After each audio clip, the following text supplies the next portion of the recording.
Bueno, empezamos. Buenas tardes. Me alegro mucho de veros otro lunes más aquí a los incondicionales de siempre. Bueno, yo tengo que empezar dando las gracias y bueno, explicando un cambio de programa que tenemos en esta tarde. Bueno, pues Cristina Cerezales, nuestra invitada que teníamos programada para hoy, me escribió hace una semana para decir que bueno, por problemas personales era imposible venir a Sevilla, se ha disculpado y bueno, por eso quiero agradecer de verdad a nuestra ponente de esta tarde, Eva Moreno, porque accedió sin dudarlo y de una semana para otra, por tanto eso es de agradecer. Para poder haber tenido hoy también la tarde completa, si no hubiéramos tenido que quedarnos sin una conferencia y va a ser todo lo contrario, vamos a tener algo muy interesante como vais a ver. Como digo, muchas gracias Eva, os la presento y ya le pasamos la palabra. Eva Moreno Lago es doctora en Estudios Filológicos con mención internacional y premio extraordinario de doctorado por la Universidad de Sevilla. Actualmente es profesora del Departamento de Literatura Española e Hispanoamericana, aquí en la Universidad de Sevilla, y paralelamente profesora visitante en la Universidad Atheneum de Gdańsk, en Polonia. Desde 2013 forma parte del grupo de investigación Escritoras y Escrituras. En el ámbito de este grupo ha desarrollado sus líneas de investigación que abordan el estudio de las artes escénicas con una perspectiva de género, la historia de la literatura y cultura protagonizada por mujeres de principios del siglo XX en España, la literatura autobiográfica de las mujeres intelectuales españolas, literatura del exilio y literatura lésbica. Ha ido desarrollando paralelamente otras líneas referidas a escritoras italianas y a estudios de literatura comparada italo-española. Es directora de la colección Escritoras y Escrituras de la editorial Dickinson y desde octubre de 2018 ocupa el cargo de presidenta de la Asociación Universitaria Estudios de Mujeres, además de ser directora de la revista científica Revista Internacional de Culturas y Literaturas desde 2017 junto a Mercedes Arriaga. En febrero de 2021 ganó el primer premio de innovación docente y buenas prácticas Marian Moliner, convocado por la Cátedra Leonor de Guzmán, con un trabajo titulado Rotas, historias reales sobre vidas destrozadas por la violencia machista en España, aplicada a la didáctica. Y en 2022 recibió el premio Mujer e Investigación otorgado por el Ayuntamiento de Sevilla.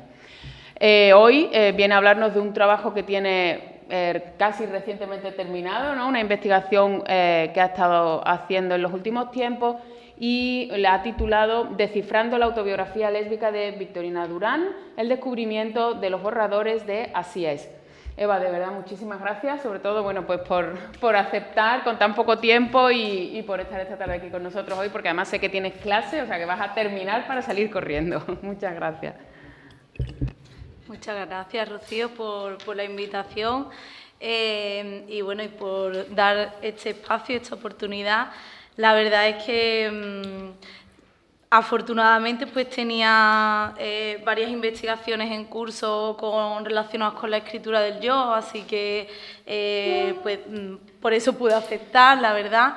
Y aunque me voy a centrar, como tenemos bastante tiempo, aunque yo me voy a centrar en este descubrimiento de los borradores de una autobiografía, que es Así es, y os lo voy a explicar, pues primero me gustaría presentaros bien a Victorina Durán, quién es, y también hablaros de otras escrituras del yo que tiene la propia escritora.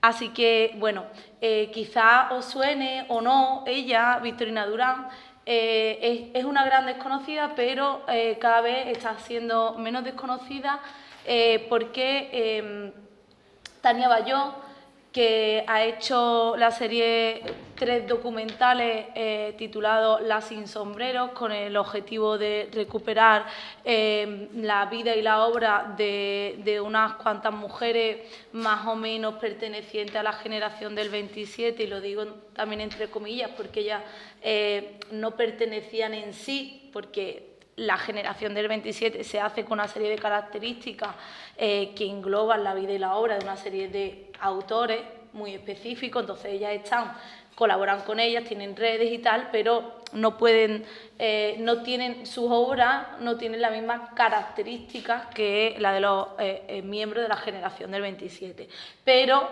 sí van a estar dentro de esos movimientos. Entonces Tania Bayó la incorpora en el tercer documental y también tuvo una parte en la exposición, que no sé si os suena, pero el año pasado se hizo una exposición de La Sin Sombrero en Madrid, en el Fernán Gómez. Aunque esa sala es muy conocida, nos dijeron que fue una de las, hacía 5 años que el Fernán Gómez no tenía una exposición con tantos visitantes. Entonces el éxito fue bastante evidente y bueno, también eso es bueno porque creo que hay también un interés y una necesidad por parte de la ciudadanía por conocer tanto la vida como la obra de estas mujeres. Tanto revuelo ha despertado que ahora, ayer, se cerró también una obra de teatro titulada Victorina, que ha escrito la dramaturga Eva Ibernia, basándose en su vida después de la lectura de estas 3 autobiografías que ella tiene. Entonces han estrenado en Barcelona la obra, han estado desde como 2 o 3 semanas, desde el 11 de octubre o algo así hasta ayer, y ha tenido casi todos los días también entradas casi agotadas, ¿no?, en completo. Entonces, bueno, parece ser que cada vez se está conociendo más. Ella es una mujer bastante polifacética. Ahí tenéis las 3 autobiografías que están publicadas en la residencia, en la editorial de la Residencia de Estudiantes, que se han publicado con un título genérico que no dio la autora, ahora lo vamos a ver, que es Mi vida, y han puesto como primer volumen Sucedió, como segundo El rastro y como tercero Así es. Luego os voy a comentar por qué no estoy de acuerdo con este orden, porque no es el orden real que siguió de escritura la autora, ¿no? Entonces vamos a ver cuál fue el proceso de escritura de su memoria y cuáles fueron también sus inquietudes a la hora de escribirlo y también sus necesidades para transmitir una serie de vivencias antes que otras, ¿no? Entonces, ella, aunque casi todas estas mujeres, ¿no?, de principio de siglo, las intelectuales de la Edad de Plata, que también la podéis leer como ese grupo, casi todas eran burguesas. Victorina era burguesa a mitad y tenía una familia bastante extraña, y eso hace que sea una mujer bastante peculiar. Su padre era militar y muy allegado a la familia real, pero su madre era una bailarina del teatro real, su abuela también y su tía también. Aunque su padre pertenecía a la monarquía y por lo tanto era una familia bastante conservadora, a la aristocracia, perdón, muy cercana a la monarquía, cuando nace Victorina, él tiene 60 años y tiene otros 4 hijos. Es su tercer matrimonio, aunque recientemente, que estoy terminando también la biografía, que se publicará el año que viene en la editorial Renacimiento, recientemente, escribiendo la biografía, descubrí algo también que puede llamarnos la atención, y es que sus padres no se casaron hasta que ella no tuvo 18 años. Entonces, esto es algo raro y muy peculiar y que va a permitir precisamente que ella tenga una serie de libertades y esté también entre 2 ambientes, es decir, el ambiente más aristocrático y burgués, pero también el ambiente propio del espectáculo, ¿no?, del teatro real y también más cercana a la clase obrera, porque estas bailarinas eran de clase obrera. Y en las hojas del patrón que conservamos, se conservan en Madrid, ¿no?, en los registros de Madrid, hay un dato también muy curioso, y es que quien aparece hasta que se casan como cabeza de familia, que siempre aparecía en la hoja del padrón, es su madre, y el padre a veces no aparece censado, y cuando aparece censado aparece como tío o bueno, no aparece como padre, ¿no? Esto nos da una idea también de la composición familiar tan extraña y que también va a permitir unos aires de libertad que vamos a ver incluso reflejados en su propia autobiografía, porque en Sucedió, que es donde vamos a ver, en Sucedió en el rastro, más registros familiares, ella misma va a decir, bueno, mi padre me llevó a los bailes de máscara y me dijo, hay muchas mujeres que se casan solamente para poder asistir a estos bailes, a estos encuentros, yo no quiero que tú hagas eso. Y precisamente esos aires de libertad le permitió pues, que no se casara y que desde bastante pequeña pudiera estudiar, aunque con ciertas restricciones, y eso también hay que recalcarlo. Ella quería ser actriz y empezó a estudiar en la escuela de declamación. Primero, al principio, había una cosa que se llamaban los exámenes libres, es decir, que podían estudiar por cuenta propia en la casa y luego iban al examen. Por eso, por ejemplo, en las escuelas de declamación vamos a ver, de declamación y de música, vamos a ver a muchas mujeres inscritas. ¿Por qué? Porque no solían asistir a las clases, sino que recibían clases particulares en casa y luego asistían al examen. Así que por eso hay que entender también que no es que se codearan en esos ambientes, sino que el estudio, sobre todo de las más burguesas, era privado y luego iban solamente a realizar el examen. Bueno, ella empezó así, con la carrera de piano, que lo pudo hacer de muy pequeñita, pero no le gustaba realmente la música, pero sí descubrió su vocación con la interpretación. Cuando terminó, tuvo varios premios y representó varias obras de Benavent, de los Benavente, de los hermanos Álvarez Quintero, representó varias obras, pero cuando termina en 1916 y se quiere dedicar a la interpretación, la familia del padre, que eran los que más tenían que conservar el honor y la reputación familiar, les dijeron que aquello del teatro no era ni católico ni estaba bien visto. Entonces, que se buscara otra cosa, bueno, no le podían impedir estudiar, porque además tenía una configuración familiar un poco diferente, que se les escapaba el control absoluto, pero que estudiara otra cosa, ¿no? Esto es muy curioso porque también hace poco descubrí unos escritos que no están publicados, también unas memorias de una hija, de una sobrina, de una hija de su hermana, que claro, no vivían juntos, entonces la conoció y esta sobrina era más mayor que ella, ¿no? Y entonces en su memoria decía, Victorina Durán, que era hija del abuelo, estudiaba como un hombre, ¿no? Entonces también nos da la idea de cómo en la propia familia, al ella tener una madre bailarina de clase obrera, chocaba un poco con lo que el resto de familia concebía también como las conductas propias para unos y para otras, ¿no? Entonces, bueno, vemos cómo chocan esos conceptos, ¿no? Y esos roles asignados a unos y a otros. Entonces, decide estudiar Bellas Artes en la Academia de San Fernando. Fue compañera, por lo tanto, de Rosa Chacel, porque Rosa Chacel en ese momento estaba estudiando escultura, fue compañera de Maruja Mayo, de Dalí, fue profesora de Valle Inclán. Tanto es así que la hija de Valle Inclán, en una de las cartas que conservamos y que le escribe, les reconoce que era la única discípula que su padre reconocía, ¿no? Y de hecho, la segunda autobiografía, El rastro, se lo dedica precisamente a Valle Inclán, porque esta autobiografía no es una autobiografía, tiene una peculiaridad, y es que nos cuenta sus anécdotas y vivencias a través de los objetos. Ella aprendió, gracias a Valle Inclán, que los objetos tienen un alma. Y ese alma que tienen los objetos nos hacen recordar experiencias vitales propias o de terceros.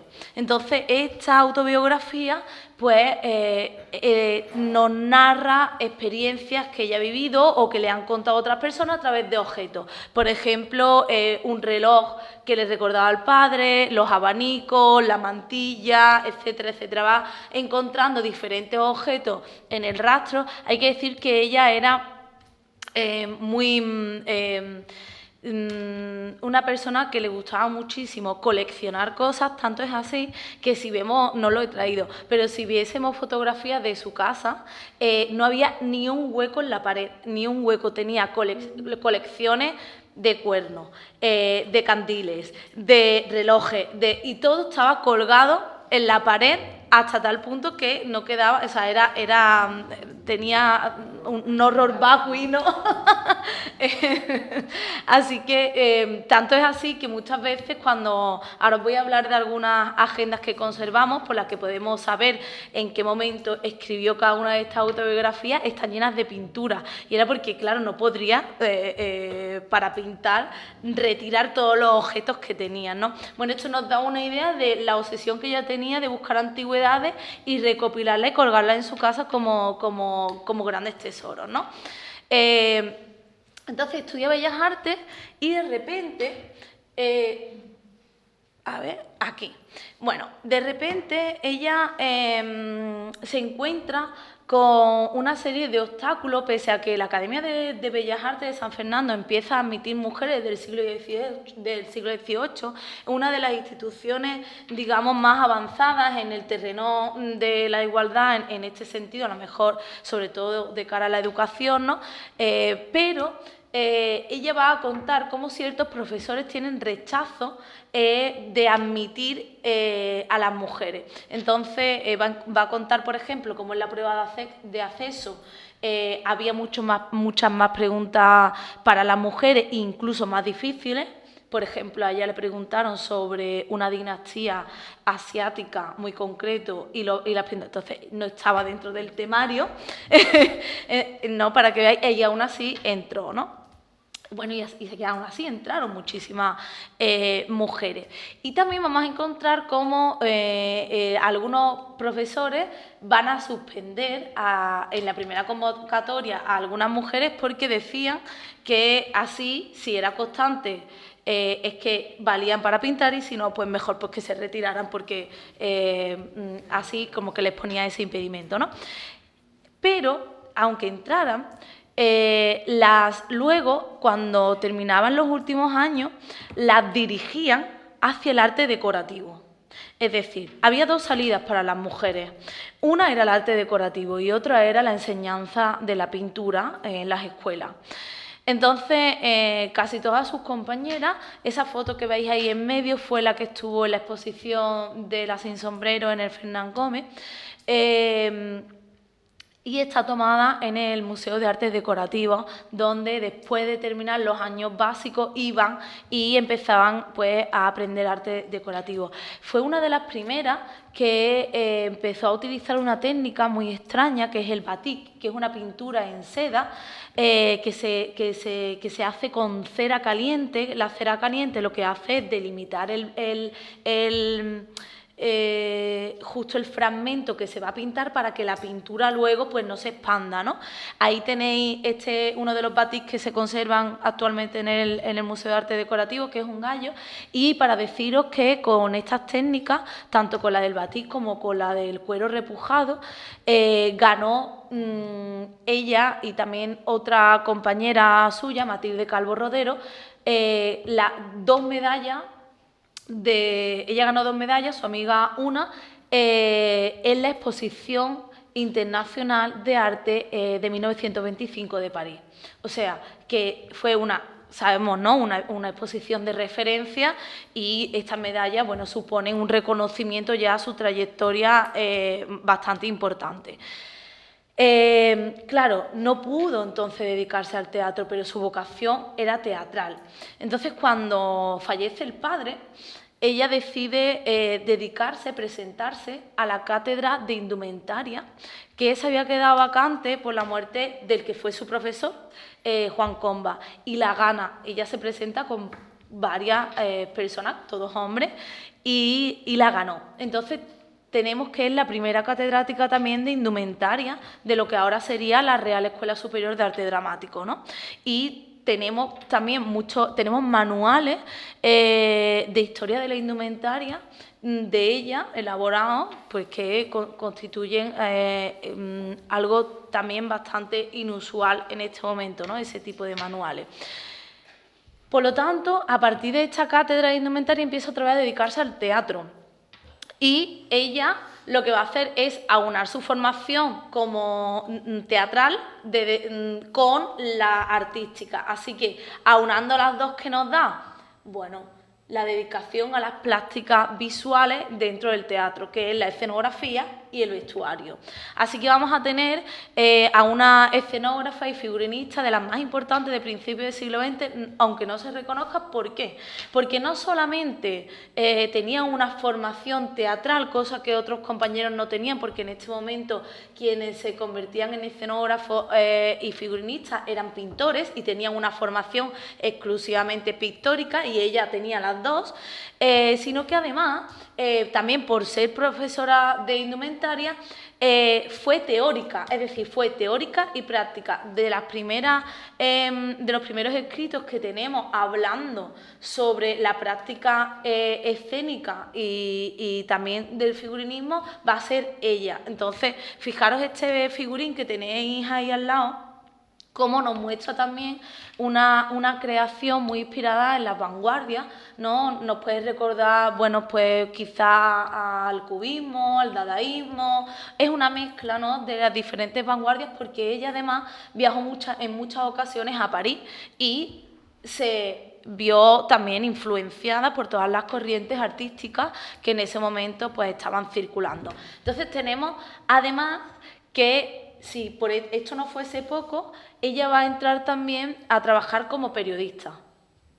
Y vamos a tener muchísimos escritos sobre teatro en diferentes periódicos, que va a continuar después también durante su exilio. Bueno, tendría que deciros, ahí tenéis la etapa ya del exilio. Antes del exilio, en la parte del teatro, tendría que situarla, porque durante la Segunda República, que es la época en la que más trabajo de figurinista y de escenógrafa tuvo, ella trabajó con Margarita Xirgu, que se la conoce o la podemos conocer como la actriz, una de las actrices más importantes del panorama teatral español, que trabajó con dramaturgos como Lorca, Alejandro Casona, etcétera, y que, bueno, gracias, parte del reconocimiento que tenemos ahora del teatro de Lorca se le debe a que ella le dio una oportunidad a este noble dramaturgo, que en sus primeras representaciones sabemos que no fue demasiado exitoso, ¿no? Sabemos cómo acabó El maleficio de las mariposas con tan poco tiempo en cartel, ¿no? Bueno, de hecho tenemos, no lo he traído, pero tenemos fotos de Victorina Durán, por ejemplo, en el estreno de Yerma en 1935 junto con el poeta.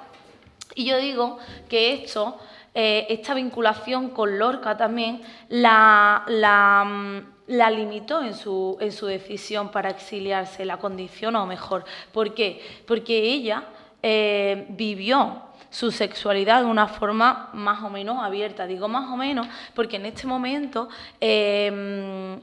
todavía estaba vigente una ley que se abolió en 1933, que no condenaba a muerte ni mucho menos a los homosexuales, pero sí les quitaba cargos públicos si tenían. Y claro, sabemos que ella tenía un cargo público, entonces tampoco se podía exponer tan abiertamente, pero dentro de los círculos, sobre todo teatrales y artísticos y culturales, pues en estos momentos sí había cierta simpatía o aceptación, dependiendo, ¿no?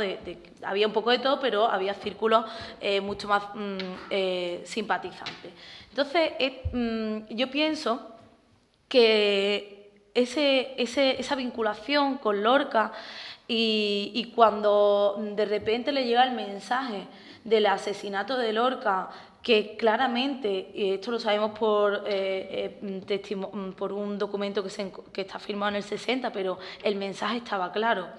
Lorca fue fusilado por homosexual, y en ese momento, aunque todas las noticias sobre Lorca eran confusas, ese es el mensaje que se quería dar. Así que ella tuvo miedo, eso es lo que yo creo, y lo que la llevó a exiliarse fue eso, precisamente, ese miedo, porque en ese momento ella va a tener una relación con la viuda de su sobrino, que es esta que vemos aquí, María del Carmen Bernacchi, y que va a aparecer en la autobiografía que vamos más adelante a ver.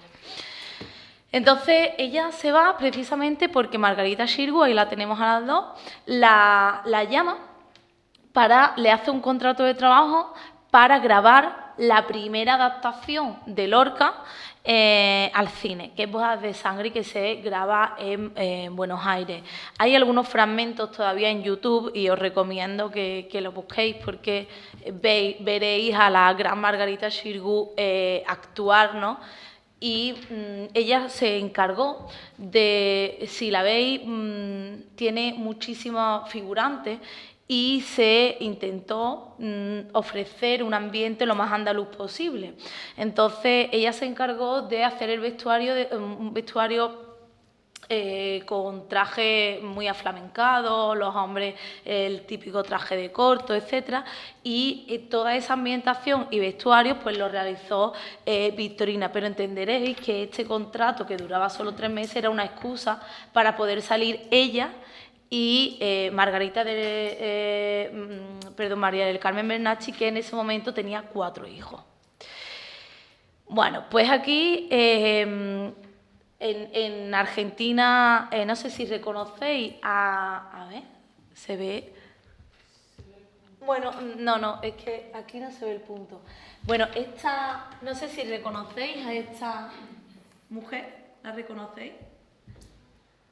Con la corbatita, muy la moda los garzón. Bueno, ahí vamos a tener, ella os sonará, es Elena Fortún, una de sus grandes amigas también, y ahí la tenemos en el exilio. Elena Fortún, por ejemplo, iba a ir a Chile. Argentina tenía unas políticas de migración bastante cerradas para los españoles, y entonces, gracias a las redes que tienen y a su contacto, ella es una de las primeras exiliadas, llega a Argentina en 1937 y consigue, junto con los españoles que ya había, bueno, también hacer que muchos intelectuales que se queden y puedan conseguir trabajo, ¿no? Entonces ahí tenéis no solo a Elena Fortún, los que están al lado también son los únicos familiares suyos de izquierda y que tuvieron que exiliarse. El resto, como más o menos entenderéis, eran bastante conservadores. Y bueno, ahí os he puesto algunas.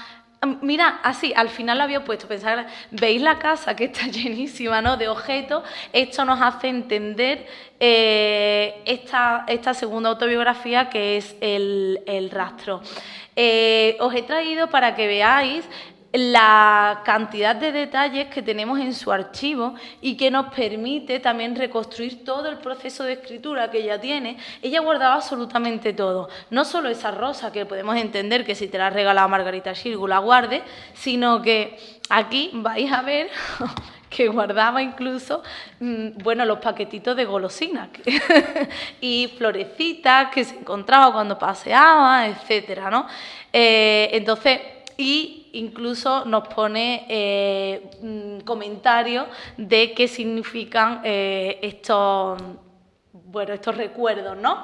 Entonces, no solo podemos entender las autobiografías con una construcción del yo, sino que todo su archivo es una construcción de su propio yo por este sentido, ¿no? Porque realmente se va a encargar de recopilar un montón de recuerdos que nos va a anotar a qué pertenece, a qué vivencia y experiencia personal pertenecen. Es muy difícil de clasificar porque no está catalogado. Se conservan en el archivo del Museo Nacional del Teatro de Almagro, no está todo catalogado y, claro, son puzzles, es como un puzzle enorme con con muchísimos metros cuadrados que hay que ordenar, pero que es una suerte para las investigadoras como yo, que nos dedicamos a ella, porque realmente nos deja un rastro muy importante. Y siempre digo que no solo podemos encontrar su propia memoria con sus escritos, sino con todos estos elementos que conectan con esa segunda biografía, con esa importancia de los objetos y de los elementos, ¿no?, que están vinculados siempre a su yo. Para ella también es muy importante, para ella y para todos los intelectuales, pero para las mujeres más todavía, porque era la forma de poder seguir creando las redes. Las redes que tenían aquí en España la intentaron llevar a Buenos Aires. De hecho, ahí veis otra vez a Elena Fortún, que es esta de aquí, esa de ahí, ¿la veis? ¿La reconocéis? Es otra vez Elena Fortún. Y Victorina Durán es esta que está aquí. Ahí, siempre con esta corbatita tan a lo Garzón, y las otras son otras intelectuales de Buenos Aires. Bueno, para que veáis el nivel de las relaciones que tenía Victorina y que bueno, no se entiende bien también cuando yo empecé a investigarla, por qué es tan olvidada. Cuando ella llega a Buenos Aires, la persona que avala su alquiler es Victoria Ocampo. Las relaciones que empieza es con Victoria Ocampo, y todos los círculos más importantes a nivel intelectual de Buenos Aires son conocidos por ellas, ¿no? Y aquí ya hemos hablado un poco de sus círculos también intelectuales, que eran, pues, digamos, los más importantes del momento, ¿no? A ver... Bien, ella después también va a seguir trabajando en el teatro. Durante el exilio también va a tener una producción muy prolífica, y empieza a trabajar también en el Teatro Colón, que es el teatro más importante, donde se hacen los espectáculos de ópera.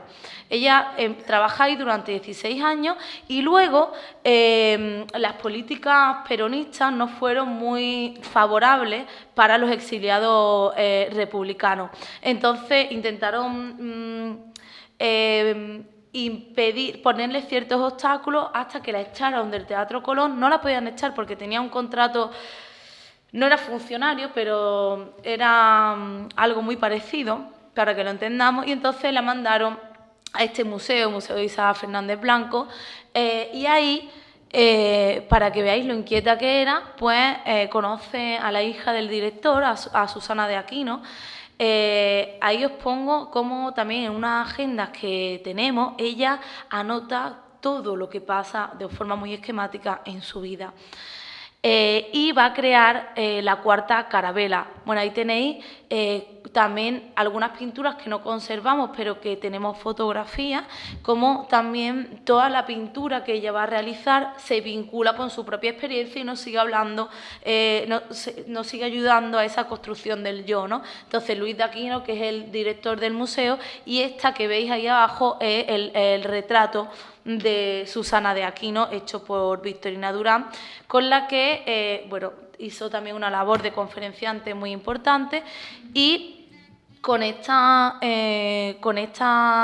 institución que monta, una institución cultural, lo que van a hacer es teatro independiente, creado por ellas mismas, y intentaron llevar temáticas que no circulaban por los teatros comerciales. Por ejemplo, este Teatro de India, que lo que hicieron es estudiar las costumbres y los rituales de algunos pueblos originarios en Argentina, y luego con esa información montar un espectáculo que lo titularon Teatro de India, escrito por Susana de Aquino, producido y la escenografía y el vestuario de Victorina Durán.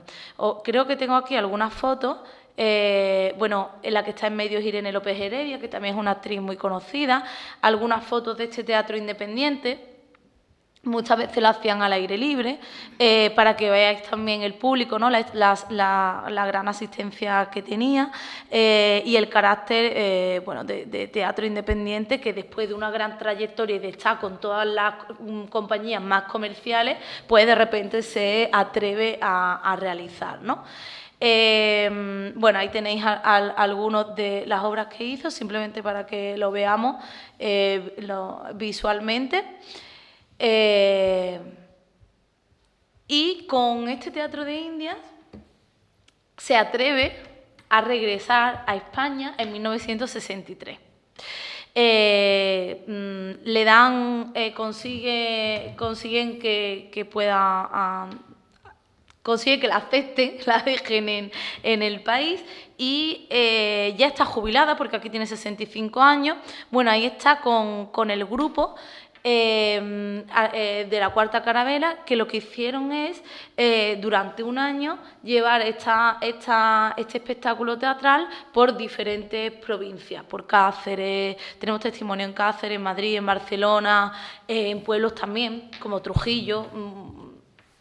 No me acuerdo de todos los pueblos, pero Tormelloso, ahí lo tenéis, ¿no? Porque además, fijaros qué delicia estos álbumes que conservamos de ella, que están continuamente anotados con todos los datos necesarios para poder reconstruir toda esta experiencia. Bueno, ahora sí, hemos llegado un poquito al kit de la cuestión, que son sus autobiografías, ahora que más o menos la conocemos.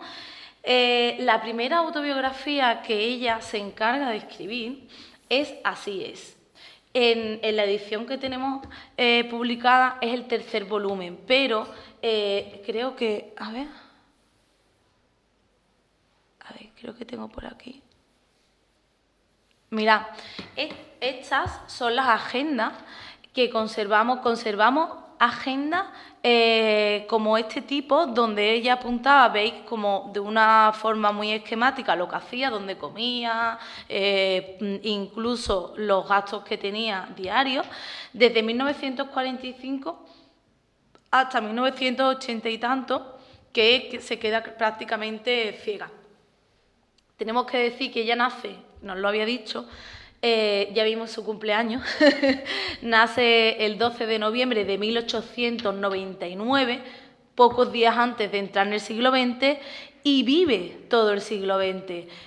Fallece muy longeva el 10 de diciembre de 1993, con 94 años. Y solamente los últimos 3-4 años de su vida no estuvo activa. Tanto es así que el último viaje que hizo a Buenos Aires, donde seguía haciendo exposiciones, etcétera, lo tenemos cerca de los 90, creo que en 1988, si no recuerdo mal, seguía haciendo un viaje que, bueno, yo lo he hecho varias veces y es agotador. Me imagino que para una persona de prácticamente 90 años, pues más, ¿no?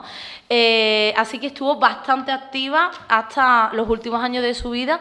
La familia incluso me cuenta que cuando se queda ciega, ella sigue pintando.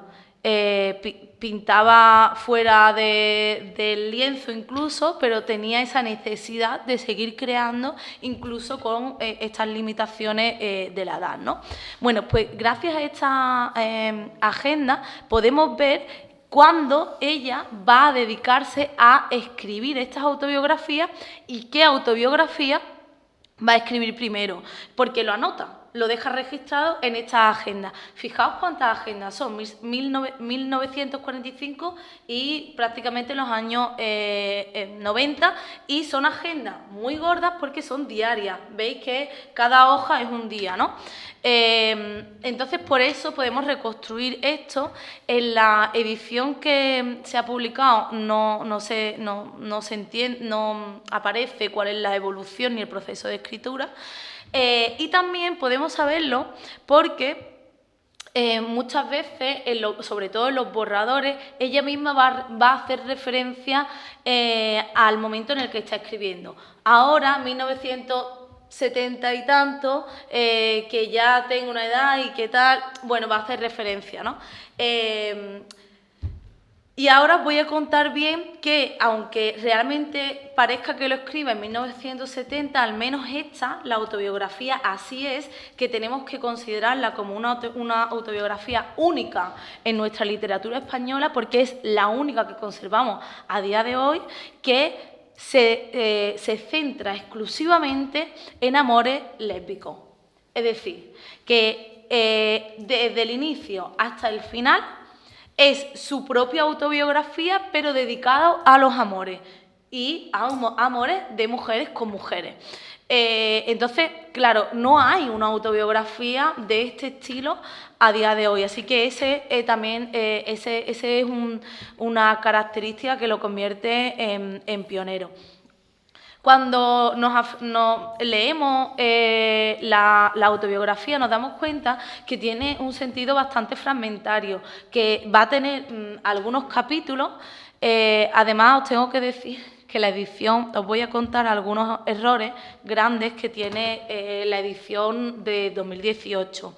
La edición de 2018 no está pensada, no está pensada con el resto de versiones que conservamos en el archivo del Museo Nacional del Teatro de esta autobiografía, sino que realmente se hizo con un ejemplar que le dieron los familiares a las editoras.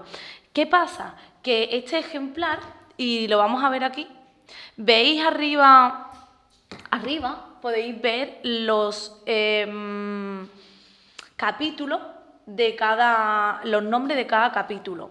Podemos ver varias cosas. Primero, es una grafía totalmente diferente y por lo tanto pertenece a otra persona que el resto de documentos. Es decir, que podemos entender que hay alguien que le ayudó a ordenar y a transcribir a máquina esta autobiografía y que ella le indicó cuáles eran los títulos y lo escribieron en un folio aparte. Tanto es así que en la portada, que veis que pone Victorina Durán, abajo está la firma y se puede identificar una mano totalmente diferente, ¿no?, de la firma que sí era de ella y que nos muestra un consentimiento en cuanto a esta otra mano que estamos viendo en esta autobiografía como cómplice, como ayuda, ¿no?, que le está permitiendo ordenarla para una posible publicación, que es lo que ella pretendía. Tanto es así que encontramos un recibo dando permiso para su traducción al inglés y su publicación, cosa que nunca se hace, evidentemente. Entonces, veis que las páginas están sueltas y luego la versión que tenemos y que tienen los familiares era mecanoscrita. Probablemente este familiar le ayudará a mecanografiar todos estos borradores que encontramos que sí están a mano. Entonces, esta versión final, que podríamos decir, están en hojas sueltas y que no tienen, todas no tienen numeración. Entonces, esto es lo que yo creo que es lo que hizo que en la edición de 2018 haya tanto capítulos que no coincidan con los nombres reales que le dio la escritora, como también vamos a encontrar algunas páginas en algunos capítulos que no pertenecen a esos capítulos, sino a otras páginas que directamente han desaparecido. Por ejemplo, ahí tenéis una actriz o otra actriz que el contenido no es el de esa, no es la de la actriz, sino la de la cantante francesa, etcétera.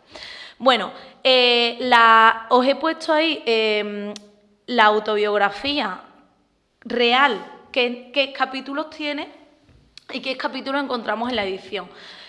Solamente el prólogo y una actriz y el final coinciden, el resto no coincide. Fijaros, primera experiencia incomprensible lo titulan Un gran amor, el capítulo que se llama Un gran amor la titulan, y no sé por qué, Una tarde de otoño nos conocimos. El de una actriz coincide, el de otra actriz coincide, pero el contenido es diferente, pertenece a una cantante francesa que directamente ese capítulo no está denominado. Últimos amores lo titulan Cada país tiene sus costumbres, y el final sí coincide. Bueno, os fijáis que hay una falta de rigor a la hora de construir esta publicación, ¿no? Y que gracias también a los borradores y a las otras versiones que están en el archivo, pues se puede recomponer perfectamente. ¿Qué es lo que nos damos cuenta? Que ella, la versión final, la que está escrita a máquina, la fotocopia, y entonces tenemos muchas versiones donde ella anota, hace correcciones a esos textos, ¿no?, como para hacer otra versión final. Y aquí es donde podemos encontrar que algunos están numerados y otras no. Y Claro, yo creo que las editoras, como solamente tenían una versión, pues seguramente las páginas se habían movido. Esto es lo que me hace a mí explicar también esta diferencia.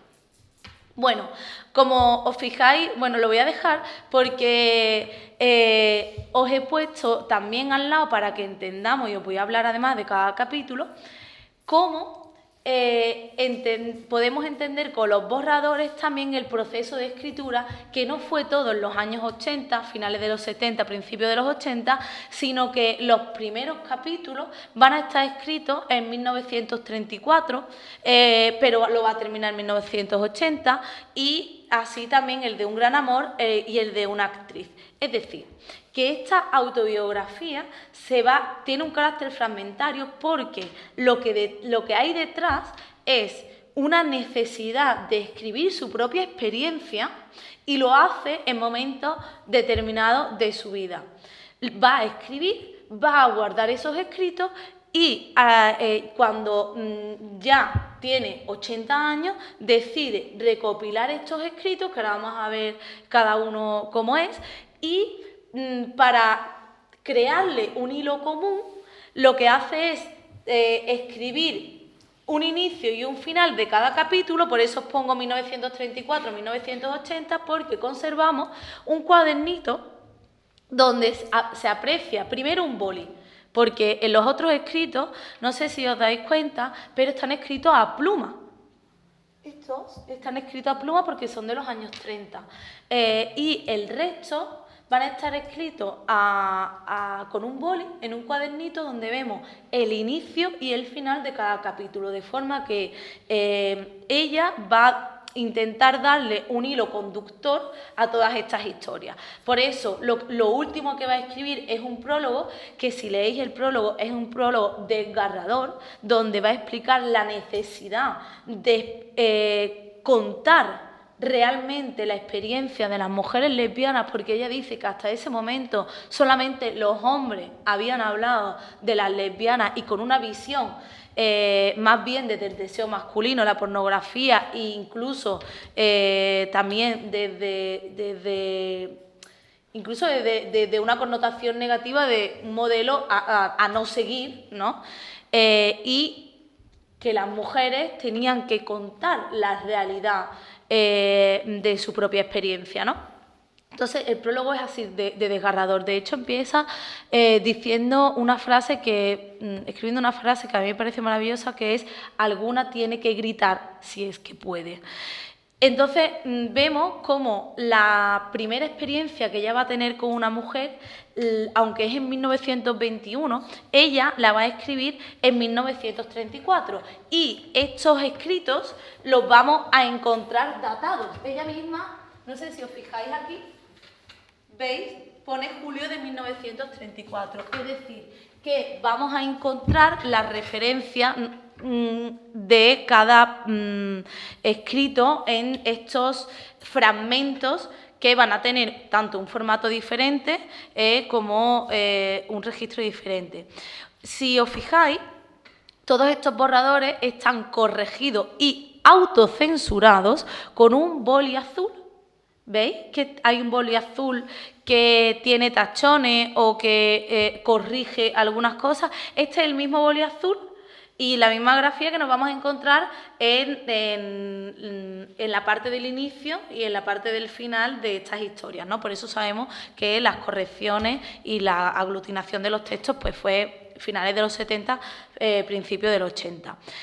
Entonces, lo primero que va a hacer es recopilar estos escritos y autocensurarlos, porque ella deja claro que la protagonista es ella, pero no quiere dar los nombres de las otras mujeres que recorren esas páginas. Lo que pasa es que con los borradores podemos identificar esas mujeres reales, porque si os fijáis se aprecia claramente los nombres, aunque ella lo tacha, y en la edición final pone, o a veces pone solamente la inicial punteada, o como en el caso, y ya voy a hacer spoiler, de Margarita Xirgu, directamente o no la nombra o ofrece otros nombres, incluso otros datos relacionados a su compañía para que no se la identifique. Es decir, intenta ficcionalizar algunos datos para no provocar un escándalo, y así lo dice en el prólogo. No quiero provocar un escándalo que le traiga, que perjudique a estas mujeres, ¿no?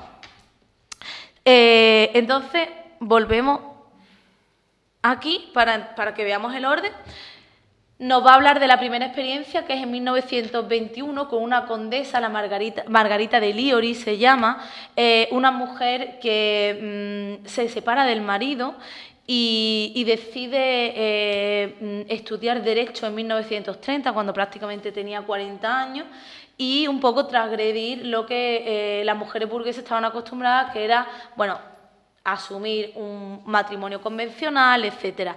Ella tiene unos escritos que incluso reconoce que ella se separa porque no estaba dispuesta a seguir aguantando las infidelidades de su esposo y, por lo tanto, a contraer una enfermedad de tipo sexual sin quererlo, ¿no? Entonces ella se separa y esto provoca un escándalo muy, muy fuerte.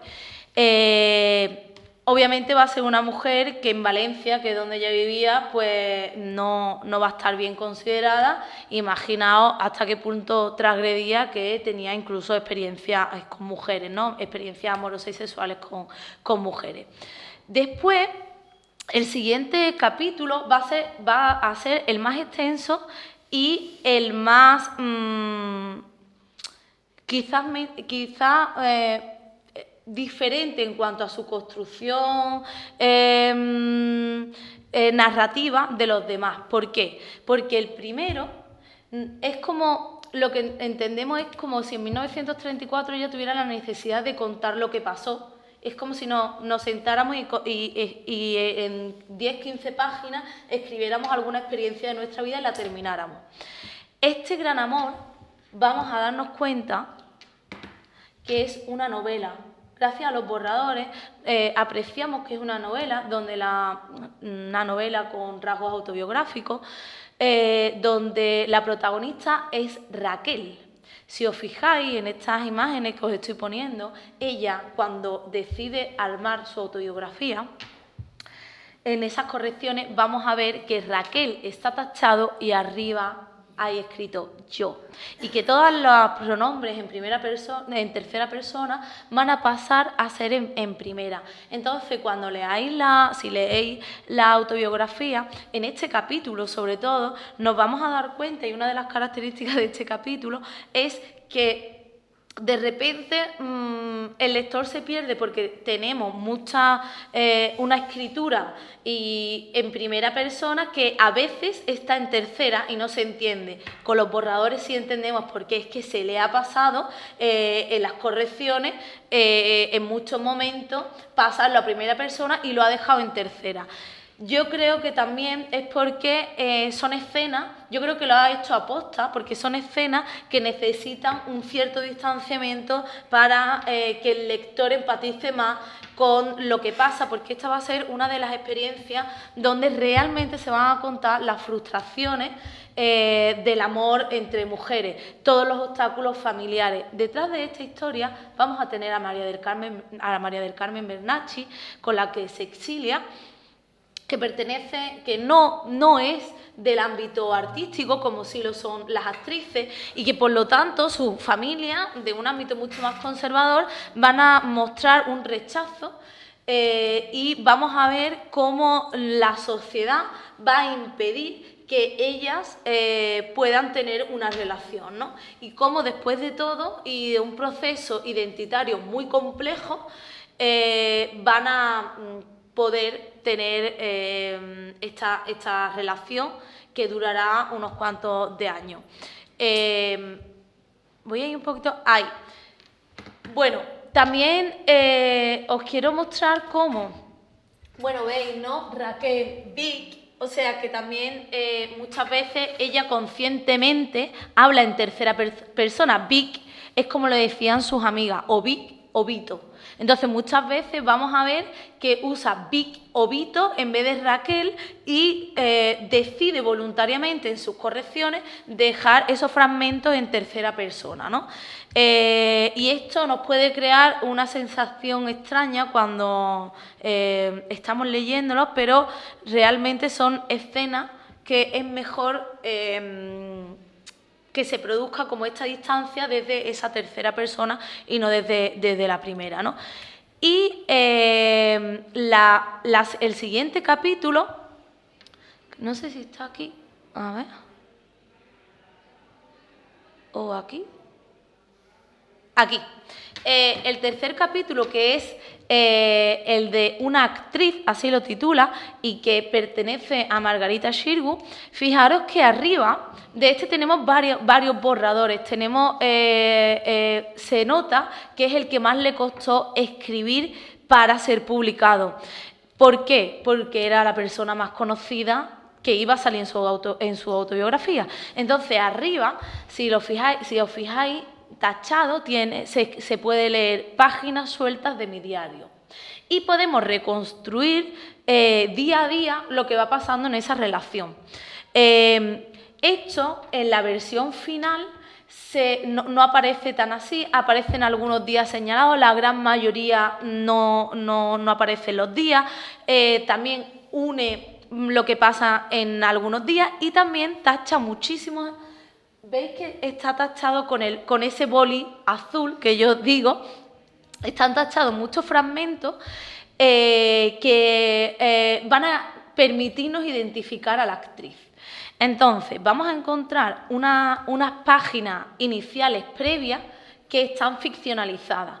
De hecho, una nos va a decir que la compañía es argentina, otra nos va a decir que es italiana, y vemos cómo ella intenta ficcionalizar y dar datos que despisten a un posible lector que pueda identificar a Margarita Xirgu en este momento en el que está construyendo y terminando de redactar su autobiografía, ¿no?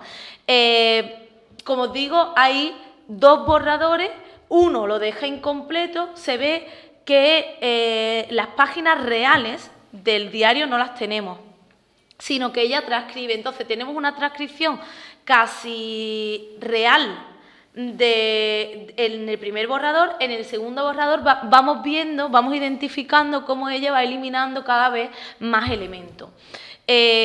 Tantos que, por ejemplo, pues elimina algún beso que se dan, elimina alguna escena. Tengo que decir que Victorina Durán es muy carnal y muy erótica, y que desde el primer relato vamos a tener escenas muy eróticas donde de una forma muy bien escrita van a insinuarnos esos encuentros sexuales entre mujeres que no vamos a encontrar en otros testimonios, ¿no? Incluso sensaciones casi orgásmicas de placer, del placer que le producían estos encuentros, ¿no? Con Margarita Xirgu, ella va a decir que no se produjo un encuentro carnal, pero sí vemos que durante años hay un coqueteo muy fuerte, pero que Margarita Xirgu, al igual que otras muchísimas mujeres, sentía deseo por otras mujeres, pero no se atrevía a dar el paso por, sobre todo, el que dirán, ¿no? Entonces vemos que en el camerino trabajaban juntas, se desnudaba, coqueteaba con sus pechos en algunos momentos, se dieron algún que otro beso, pero siempre acababa diciéndole que no quería nada. Es más, tenemos unas cuantas escenas de celos cuando Victorina, pues coquetea con otras actrices, tanto de su compañía como de otras compañías, ¿no? Es decir, que tenemos una relación que realmente no se produjo, pero que sí tuvo una tensión sexual durante al menos 2 años.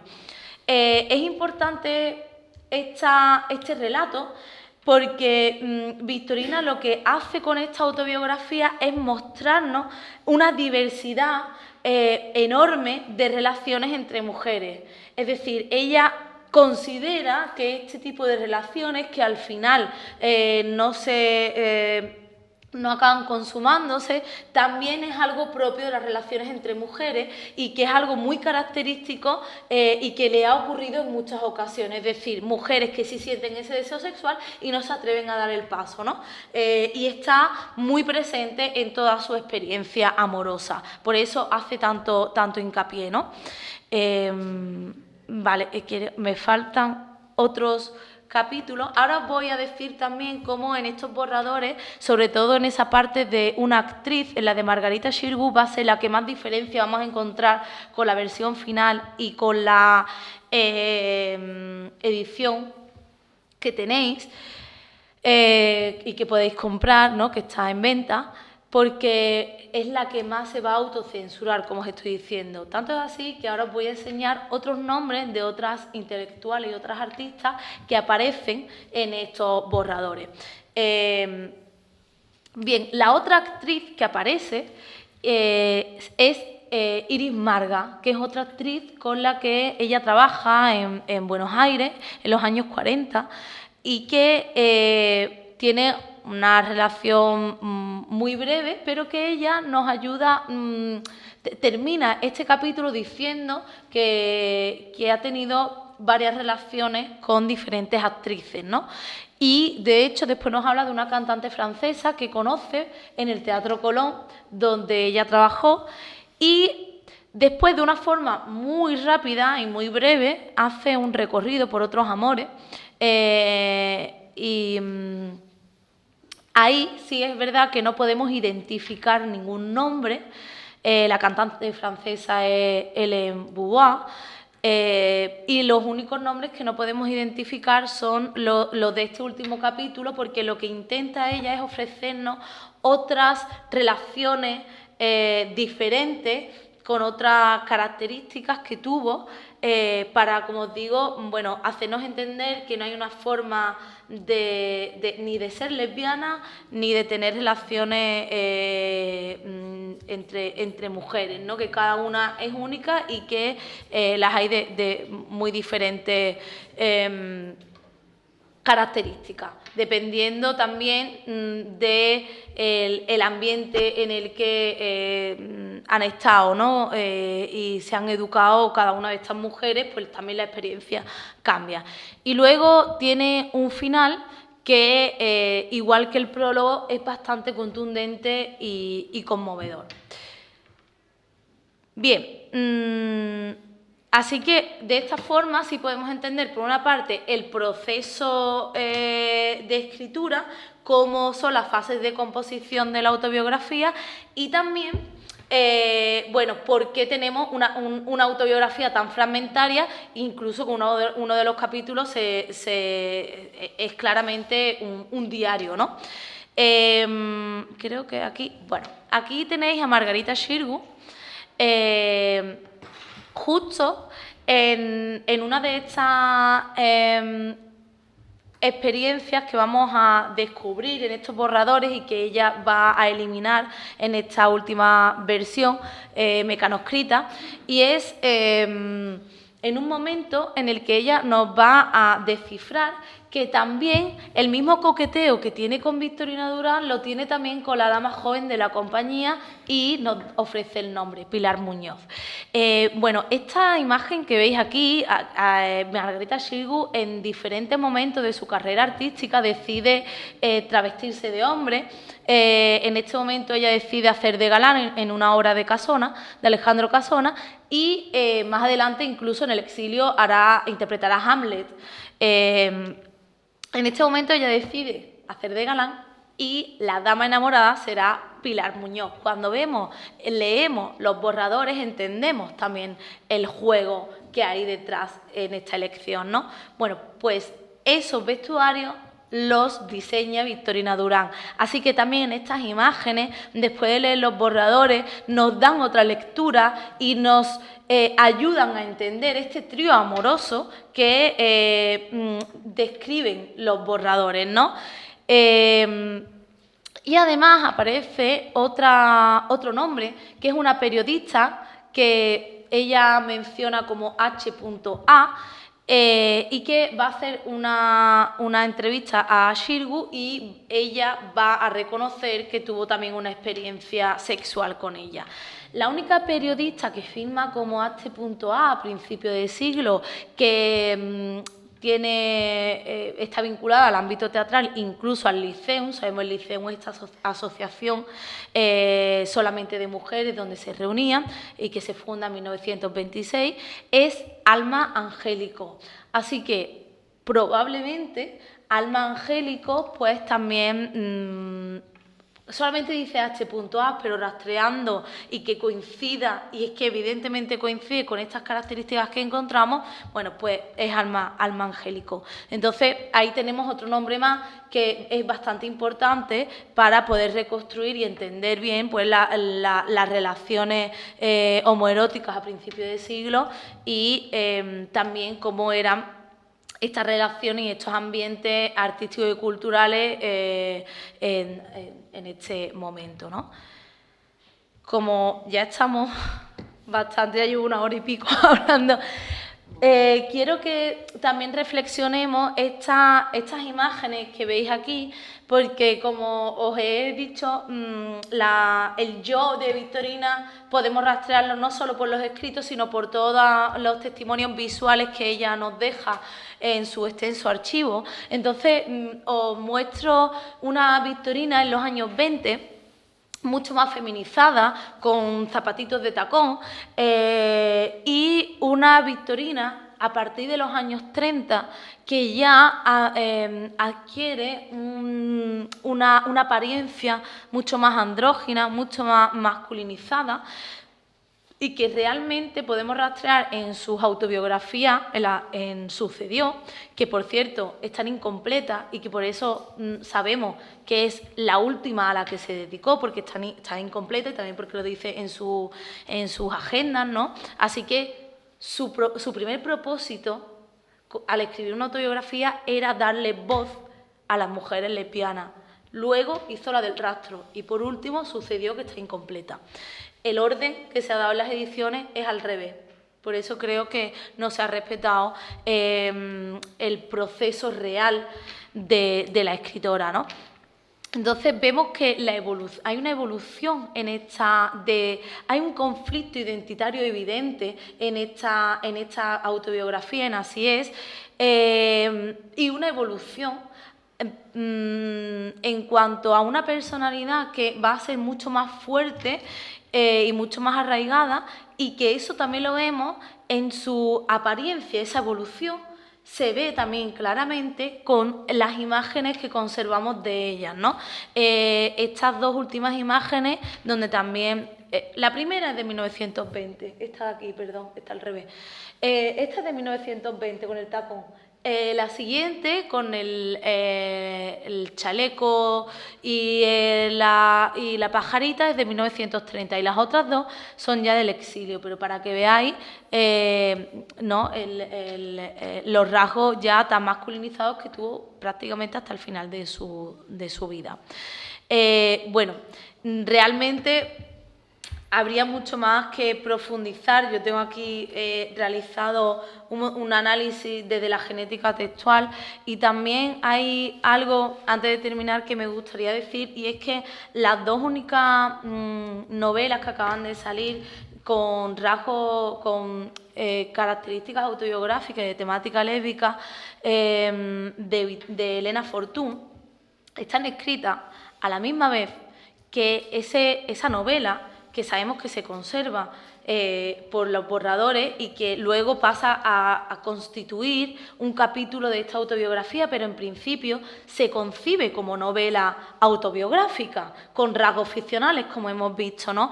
Todos esos rasgos ficcionales van a seguir, lo único que no se ficcionaliza es ese yo de la escritura, pero luego la enamorada será Aurora, no María del Carmen Bernacchi, etcétera, aunque vamos a ver rasgos que vamos a identificar claramente que es ella, ¿no? Pero coinciden el tiempo de escritura de Oculto Sendero, El pensionado de Santa Casilda y esta novela también ficcionalizada con rasgos autobiográficos de Victorina Durán. Esto no es casual, como os he mostrado antes, pertenecían a los mismos círculos intelectuales, tenían una reunión donde todas las que iban eran mujeres lesbianas, no solo en Madrid, sino también en Buenos Aires, lo sabemos por las agendas de Victorina y también por otros testimonios. Podemos entender también que estos círculos y estos espacios que van a crear, primero son necesarios porque no se sentían seguras en las tertulias, en los cafés y en otros espacios más masculinizados, y después van a permitirles no solo escribir y compartir estos escritos que van a permanecer inéditos durante toda la existencia de estas mujeres, sino que también le van a permitir indagar en esa identidad que no terminan de comprender. Es decir, vamos a ver en todas estas escrituras del yo una identidad muy confusa. Incluso Victorina, en uno de los fragmentos que censura, se pregunta por qué no ha nacido hombre. Y Elena Fortún habla de un tercer sexo y habla de una apariencia también masculina. Vamos a ver que hay unos rasgos comunes en cuanto a en ese conflicto identitario y también ese intento de trazar una identidad a la que no consiguen llegar en este proceso de escritura, en esta escritura que tiene una función catártica y que les permite además sanar los propios conflictos y las propias experiencias como mujeres con una sexualidad disidente que han experimentado a lo largo de su vida. Así que bueno, muchas gracias.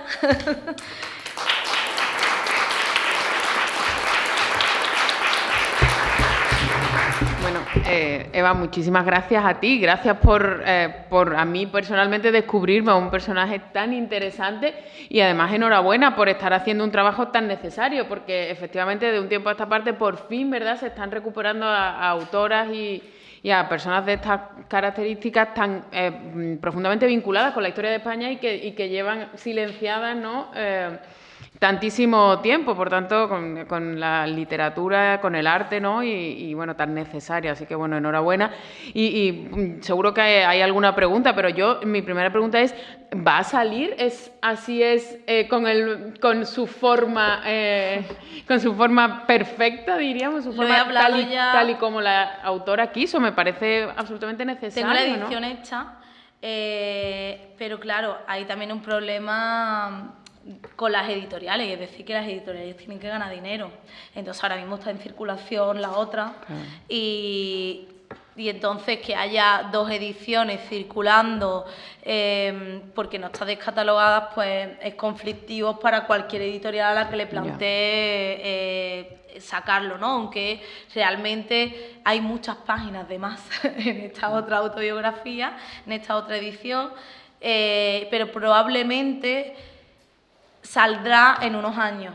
Vamos a esperar, yo creo que mínimo tenemos que esperar unos 3 años para que, bueno, realmente, ahora sí es verdad que el año que viene va a salir la biografía en Renacimiento, como he dicho, y espero que dentro de poco pues ya se pueda sacar la siguiente edición y que... Hombre, claro, que es ahora una pena, las ¿no? mujeres, o sea, todas las lectoras y lectores que están con esta edición se están perdiendo primero, entender cuál es el proceso, que en una introducción se podría explicar y que no aparece en esta edición. Y después, pues, un montón de autocensuras que también nos ayudan a entender cuáles son los procesos identitarios y los conflictos tan grandes que ella misma, consigo misma, tuvieron, ¿no? O sea, creo que también es importante. Bueno, de hecho, me parece interesantísimo el hecho de que cambie esa Raquel por el yo, ahí sí hay una madurez ya personal, ahí sí hay una voluntad de decir, bueno, voy a dejar de mentir, esta no era Raquel, era yo. A mí eso me parece de una transgresión sorprendente, aunque sean ya los años 80, es una señora ya, bueno, que tiene, bueno, un reconocimiento, que ha tenido una trayectoria como para tomar una decisión así, ¿no? Sí, a mí también, yo cuando lo vi esos borradores que además están dispersos, no sé, de esa novela no tiene las páginas, no conservamos todas las páginas porque como no estaba encuadernado, sí estaba numerada, no sé si os habéis fijado en las páginas que he puesto, pero daros cuenta que se la trajo de Argentina. Claro. Demasiadas cosas se trajo. Y claro, en el archivo se encuentran dispersos, algunas veces aparecen otras páginas en algunas revistas, bueno, perdidas, ¿no? Entonces yo creo que a lo mejor irán apareciendo, pero es verdad que la familia, por ejemplo, ahora ha encontrado más cajas de ellas, pueden ser que salgan más, claro, más páginas ahí, es decir, bueno, estamos ahí un poquito todavía... Mira que hay documentación de ella, pero está apareciendo todavía más y yo creo que quizás aparezcan más. De hecho, no lo he mencionado, pero incluso hay otra continuación de otro capítulo que ella titula La búsqueda y luego quita de la versión final. Decía, hay muchos intentos de hablar, mucha necesidad de hablar como de esa experiencia y muchos arrepentimientos, como estamos viendo, pero que es súper interesante para entender... sus propias experiencias, ¿no? ¿Alguien tiene preguntas? Porque yo también he apuntado que me ha parecido muy significativo, muy sorprendente también. Si lo dejó todo por escrito en esas agendas, la página que nos has enseñado, había una que decía chicle 010 y debajo fusilamiento de Mussolini. Sí. O sea, me ha parecido alucinante, sorprendente, porque es el resumen de su día a día, ¿no? Es decir, ¿qué ha pasado hoy? He comprado chicle y han fusilado a Mussolini en la misma página y con el mismo criterio, además. No hay un... Entonces, me parece una mirada hacia el mundo sorprendente, maravillosa, ¿no? Porque, bueno, ya está queriendo de una forma muy escueta, pero también entendemos que cuando se reunían, no los acontecimientos históricos y políticos, por supuesto esa página, no les eran indiferentes. Claro, no, y de hecho nos dice muerte de Mussolini o fallecimiento de Mussolini. Fusilamiento, es mucho más... Fusilamiento, dice. Pero antes nos ha dicho que se ha reunido con una serie de amigas.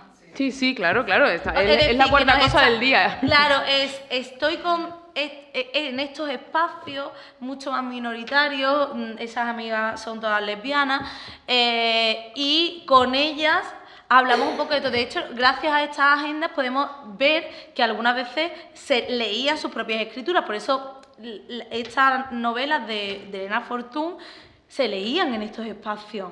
Yo no he encontrado se leyó Oculto Sendero, pero sí leemos, me reúno con Elena Fortún, hacemos lecturas. Ya. Algunas veces incluso nos dice que pintan juntas, se enseñan técnicas entre ellas, es decir, es un grupo bastante enriquecedor y que les ayuda a superar un montón de obstáculos que como mujeres tenían, ¿no? O sea, es una red de apoyo bastante potente. Qué interesante, ¿no? Me ha parecido muy fascinante. Bueno, ¿alguien tiene alguna cuestión? ¿Nada? Sí. De todas maneras, lo hemos estado comentando, tú personalmente, ¿qué crees? ¿Que era verdad todas las relaciones que ella contaba o eran también una proyección o como que sea una fantasía? Porque si no hubiera sido como Julio Iglesias, pero mujer, vaya. Yo creo, no es que crea, es que sé por otras por entrevistas que había muchas más, tuvo muchísima más experiencia de las que contó en la autobiografía. Ella tuvo una vida activa, bastante activa, una vida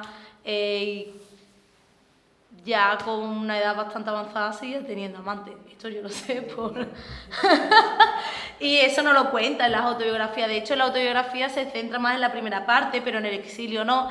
Y de hecho, ahora mismo he encontrado diarios de otra mujer que yo, hasta lo que sabía, eran amigas, que bueno, esta mujer tenía una revista en Buenos Aires y tal, y gracias a esos diarios me he dado cuenta que tenían una relación. O sea, No es que yo crea que tuvo más de lo que ella cuenta, yo creo que ella fue bastante escueta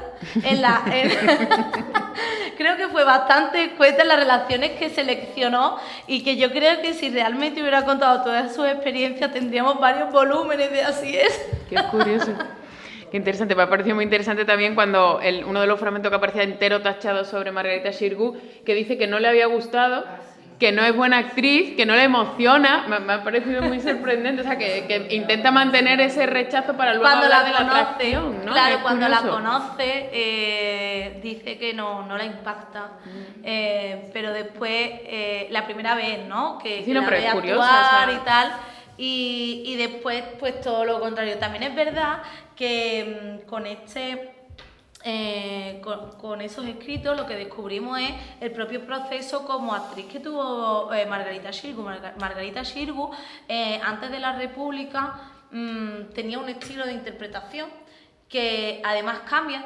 Bueno, es muy curioso porque ella se emperra como en ponerla como una actriz extranjera, os he dicho, italiana y argentina, y esto no es casual, y es que Margarita Xirgu es catalana. Entonces, hasta que llegó a Madrid, había representado siempre en catalán y hablaba solo catalán. Ella misma en algunas entrevistas dice que aprendió el español en muy poco tiempo, entonces a ella se le notaba un acento extraño y por eso en esa ficcionalización intenta ponerla de extranjera, y eso precisamente es una de las cosas que le choca como actriz al principio, como ese rasgo, ese acento, ¿no? Y después también vemos que la parte como que empieza a innovar más de Margarita Xirgu es cuando entra en la temporada del teatro español y como director va a tener la figura de un director, algo que en este momento los directores eran los primeros actores y las primeras actrices, y va a ser Cipriano Rivacheri, y él mismo le va a decir, incluso le va a proponer un cambio estético. Se va a depilar las cejas, en fin, un cambio de este estilo como para modernizar también su apariencia en los nuevos tiempos y con la estética que ella quiere apostar. Entonces, Victorina nos habla de esa evolución. Vemos que los primeros escritos nos habla de ese rechazo, y luego hay una página que nos dice: la he visto muy cambiada. Está mucho más guapa, más atractiva. Y justo coincide con este cambio incluso estético que le hace y le propone Cipriano Rivacheri, ¿no? Entonces, claro, creo que también es interesante. Pues sí, pues mucho. Bueno, pues de verdad, muchísimas gracias. Ha sido muy interesante, Eva, gracias. Y bueno, te dejamos descansar, que tienes ahora clase. Gracias, nos vemos a las 7, ¿vale? Gracias.